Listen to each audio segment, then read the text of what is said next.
Today I fucked up by telling my BF to choke me harder. This wasn't today but a few months ago. Me and my boyfriend were having extra spicy sexy time. He chokes me a lot because I like it. We were getting really into it and I told him to choke me harder. He gripped the sides of my neck so that I passed out in literally a few seconds. When I woke up in what must have been only a second or two, the disorientation was so strong that I couldn't think straight or move hardly. I completely forgot he choked me or where I was, and it was terrifying because I was being rammed in the ass, to be specific. It only lasted a few seconds, but in that time it felt like I just woke up and was being held down by someone. Later told me he hadn't realized I had momentarily lost consciousness, while also feeling like I was weirdly high and having a panic attack. After a second or two, due to the unusual feeling of anal, all I could think was fuck, I'm gonna shit myself, I need to get to the bathroom. I kept trying to move towards the bathroom and scream until the words were finally able to come out, and all I said was I'm having a panic attack. And he stopped and looked really worried. I slowly started to gain all of my brain function back and tried to think what could have triggered a panic attack like that, until I finally remembered he choked me. Too long didn't read. I told my boyfriend to choke me harder. I lost consciousness and then thought I was having a panic attack and gonna shit myself. Edit. Thank you to the people who found this as funny as I did. To the others, I'm so glad I don't have pictures or personal info on my profile, lol. RIP my PMS. Edit. The amount of people that find it weird, or super kinky that I like to be choked during sex is weird to me. I'd kiff it's just my generation. I'm 23, but women liking to be choked is considered almost basic in my world. Now, being choked to the point of losing consciousness is a different story, but that was never our intention. I can't imagine telling people I killed my own wife because I choked her in sex too hard cause she told me to. I'd be in grief, but people probably wouldn't believe me. Edit. Holy damn, this is the most upvotes I've ever gotten, thanks guys. Lol. I'll probably kill myself due to guilt. Be really careful with that stuff. People actually die that way unintentionally a lot. Please at least look up safety guides for harm reduction. Be careful. It's a thin line between unconsciousness and actual damage. Seriously though, make sure you too do some research into safe chokes and warning signs, and that you have a safe signal. Airway chokes are never safe. Emo. Edit 2. Holy shit guys, I get it. Up wasn't describing an airway choke. I'm aware of that. I was adding more information. I said learn safe techniques and included an example of a group of techniques that are not safe. And BTW, you don't need to comment the same thing 30 other people have. That's why I just slap my wife during sex. It's safer.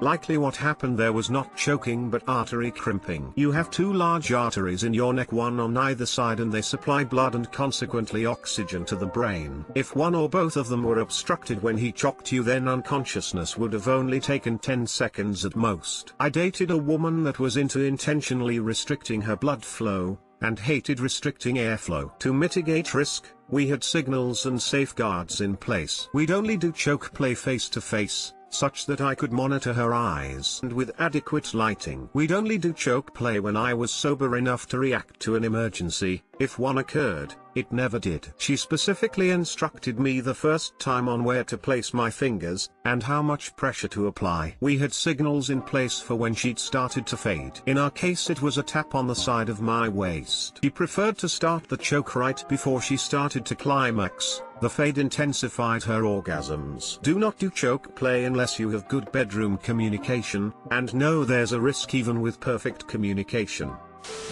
This is why you should always choke face to face. I accidentally did this once with a girl on top of me and she just slumped onto my chest. I started freaking the hell out cause I couldn't get her off me right away and I thought I just killed this girl. She came to a couple seconds later and said that was amazing. Never do that again. Today I fucked up by crying on a date. Today I fucked up. So I'm a recently single dude after a 9-year relationship, and struggling to pick up the pieces of my life, balancing a new job that involves tons of travel. It's been a rough few months, so my buddy, being the great friend he is, set me up with a friend of his sister. We meet up for coffee and hit it off, then decide to head back to my place so I can try and woo her with my mediocre cooking skills. We end up making an awesome stir fry together and things are going great. I excuse myself after the meal to change because I ended up with a stained shirt trying to show off my non-existent culinary prowess. Anyway, I came back to the living room, and my date was checking out something on my side table and my stomach sank. I put away all of the stuff relating to my ex except for one thing. We were engaged. It was to be a gift for our last dating anniversary before the wedding. A miniature doc light from a book, a symbol between two literature nerds from the very beginning of our relationship. So here my date is,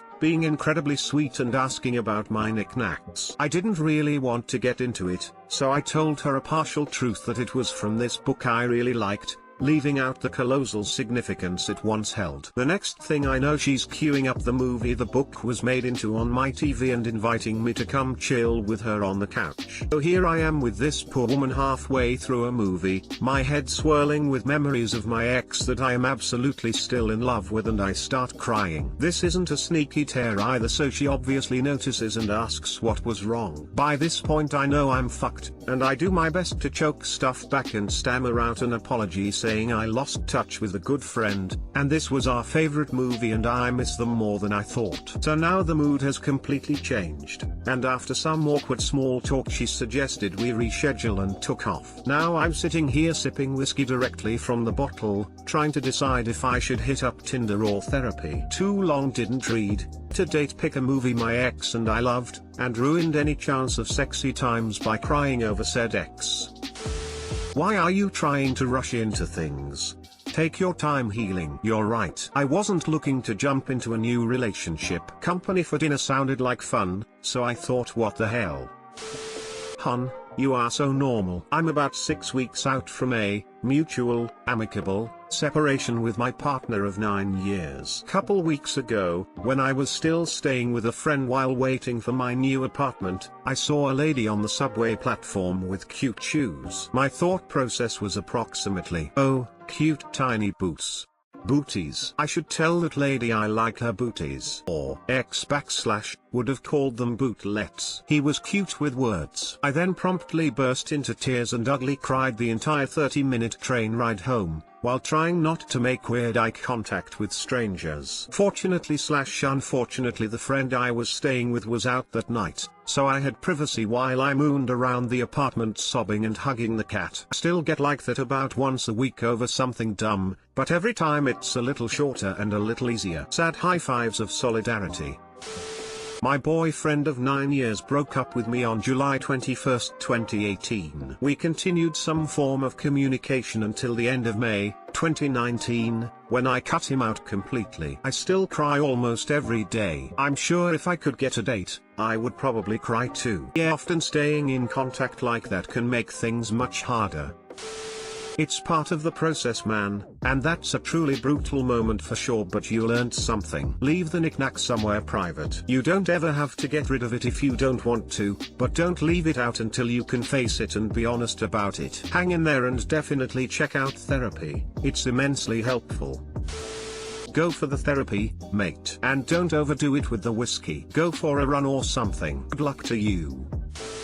Today I fucked up by thinking a hot girl on Tinder was a catfish.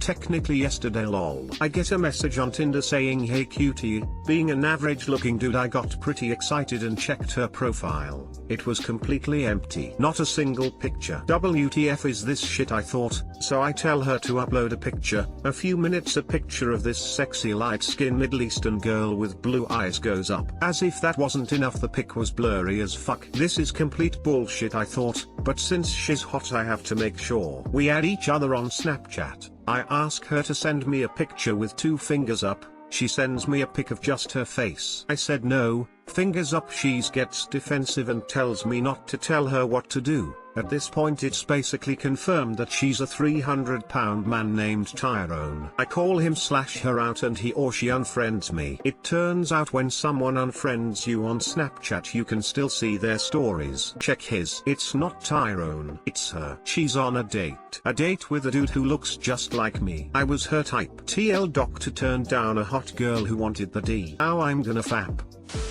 I once matched with someone on Tinder and the only picture of her was from the back and she was sitting down. I could tell she wasn't out of shape, but that was it. Anyway, I finally persuaded her to add me on WhatsApp and send me more pictures in return for pictures of my dog. She was stunning, but I was still suspicious. We agreed to meet, and I still expected her to flake. She turns up and she's the most beau today. I fucked up a girl in the bar. Absolutely stunning. We got along great and dated for a short while. Some fantastic memories made because I took a gamble. Turns out she simply didn't trust guys on Tinder and didn't want her pictures out there.